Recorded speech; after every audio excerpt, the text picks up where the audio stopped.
Ladies and gentlemen, welcome back to the channel. Yes, it's the last game before the international break. Yet another one, sadly, for everybody involved. All club football fans forced to watch the international stage, which isn't exactly delightful, but we'll move on with it. No content for me. It's going to be a tough 2 weeks. We'll make our way through it somehow, but this is the last league game before not just the international break, but the Glasgow Derby on October the 17th. It's going to be very interesting. We head to McDiarmid Park. We're going to talk about the ins and outs of the games, my match preview and predictions, all after the intro.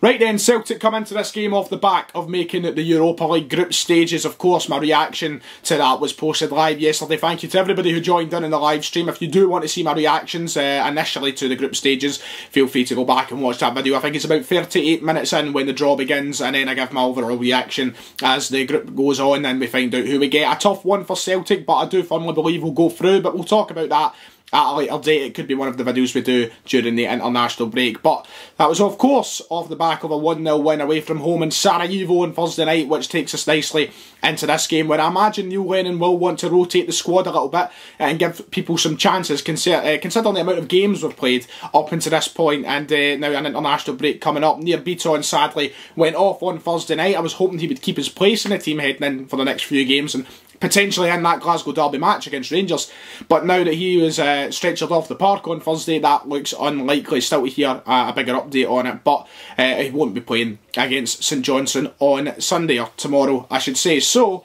you know, positive going into this game nonetheless. It's nice how the tone has kind of changed on social media and such regarding Celtic and the way we're playing as of recent. Of course, Thursday night wasn't great. We weren't spectacular. I think there was a big night and day complexion between how we played in the first and second half. First half we looked tired again. We looked clueless. We didn't have enough imagination moving forward. But second half, we were all over them the whole game. Let's be honest. Second half was much better though. We looked good going forward. We created a good few chances. We could have won by more than one goal, but we'll take it as long as we're through the group stages. That's nice. But the tone surrounding our performances and the way Celtic are playing at the minute is really good compared to what it was even 2 weeks ago. After the Riga game and the games prior to that, especially Ferencváros, it was a real toxic atmosphere. But we're picking up a bit. It was really helpful that we beat Hibs 3-0 last week. We need to move on this week now and then play like that against St Johnstone. So obviously the big talking point for this is the international break coming up, but after that it's going to be the derby. It's the first game back, so we really need to go into this with a lot of momentum. That is why we need to go up to McDiarmid Park on Sunday and batter them.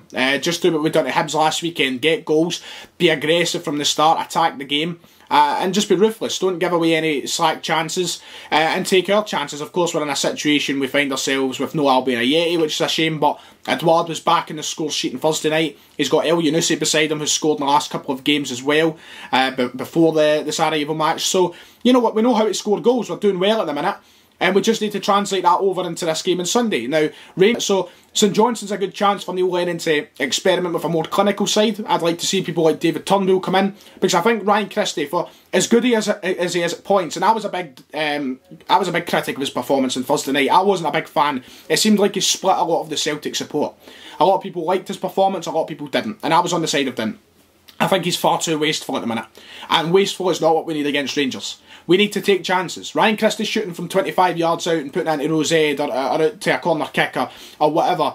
It's not good enough. We need to put it in the back of the net, and I feel like Turnbull should be given the chance on Sunday to prove that he could be a little more deadly and maybe play a killer pass also. I don't think Christie's passing was great. Now, I can see a lot of people saying off the ball and even on the ball at times, Christie does look creative. He's got the right idea, but at the end of the day, against Rangers, it's going to be the final pass that matters. It's going to be the end result, not what he's thinking. It's the end result that's going to matter. I want to see Turnbull get a chance at the weekend. I've been very vocal on that over the past few weeks. I think he deserves a chance over Christie.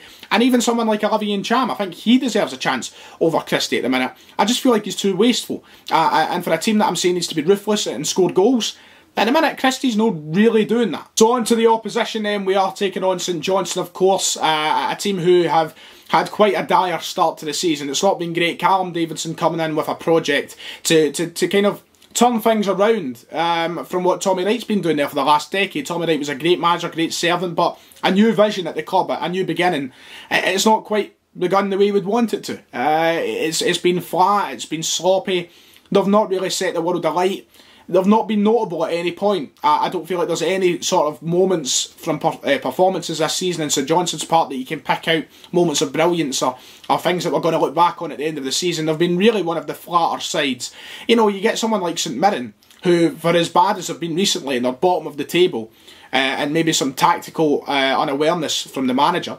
They've been good at points, they've been exciting at points, they've looked in certain areas of the park really interesting. St Johnstone, for me, have been probably the least noteworthy and least interesting side to follow this season.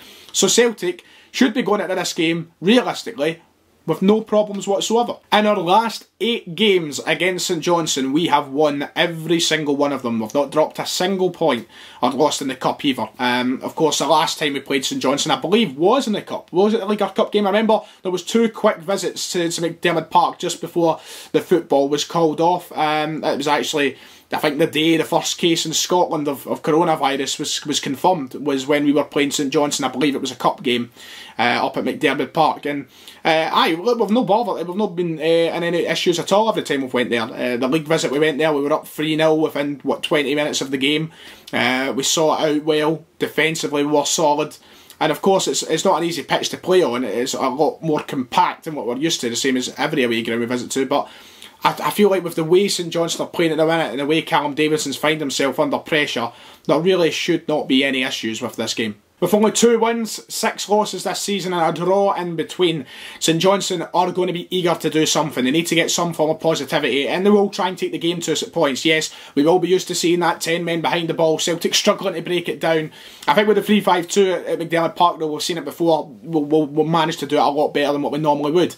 But they'll be eager to do something. They need positives from this game. It's only a matter of time for Callum Davidson's going to find himself in the sack race if things keep going south. And you see teams like Livingston, who, yes, have had a poor season so far, they've not looked well. They've came to Celtic Park, they've took on Rangers, and they've challenged them right to the very end on both occasions, taking a point off Rangers and nearly taking a point at Celtic Park, because they know they have something to prove against these big teams and give the fans a positive. St Johnstone are going to be the exact same. I think that they are going to take the game to us at points to try and shake us up. They know they can do it to our back line. And ultimately, Callum Davidson has brought a new vision to St Johnstone. Yes, we're used to playing a Tommy Wright side, which is maybe a little bit of hammer-throwing football. Maybe it's much more defensive. I think Callum Davidson, it's going to be interesting to play this side for the first time. Will it be different from usual? I wouldn't suspect too much because of the situation of both teams. One's flying high, one's, potentially going down. But it's not Tommy Wright at the end of the day, so it's going to be fascinating to see. And finally, on to the team and score predictions for the game this weekend. Will Neil Lennon change it up going into this international break? Will he take things a little less, I don't want to say less seriously, that's not the right word at all, of course. We've got to take every game seriously, but will he take it a bit lighter? Will he make some changes? Will he put out some rotation to take us into this break? And ultimately, because we've got Rangers when we come back, you've heard Neil Lennon come out and speak about how tight things are going to be if Scotland play all these international matches and other countries do. And then we've only got 1 day of training before the Rangers game. It's a whole mess. It's a disaster, the fixture congestion. But we'll move on and talk about that when the time comes. For me, I think Celtic, first of all, we'll go for the score prediction because the team prediction's a lot more meaty today. The score prediction, Celtic should be going up here and walking all over them. No disrespect to St Johnstone, but you look at the way they're playing, there's no way we can't be. So I'm going to go for a 3-0 Celtic win, 2 weeks in a row. That would be great. I'll take that, Neil. Do it for us. In terms of the team prediction, Barkas back in goals, I think. Will Julien come back into the team? Will he start after a few weeks on the sidelines? I don't think so. I don't think he's going to rush him back into action yet. I think he'll evaluate the situation over the next couple of weeks in the training ground with the players he's got there. So I think Elamed will come into the place where Beaton has been, and I think Ayer and Duffy will start alongside him. I think Frimpong back out the right with Forrest being injured. I do think Taylor will start again. I think they'll keep that the same. Not much rotational options anyway in that field, because we'll potentially have Elamed drop in at the centre half. And we've not signed a left back yet. In the middle, I do think Christie will be dropped. Will it be for Turnbull? Will it be for Ncham? I think it'll be for Ncham. I think Ncham, McGregor and Brown will start the game. As much as I want Turnbull to start, I just don't think he's going to do it. I think he should get another full half of football at least, though. It'd be great if he starts the game, and I hope he does. And up front, El Younousi and Edouard. What else? I don't see why I would change that just now. Both of them have played well now, the last couple of games. And they've got a goal each between them, so Let's hope for the best. That's it. That does it for my match preview and predictions for St Johnstone at McDiarmid Park tomorrow. Let me know your thoughts in the comments below. Let me know your predictions to the game as well. And as always, see y'all. And like and subscribe, by the way. See y'all next time.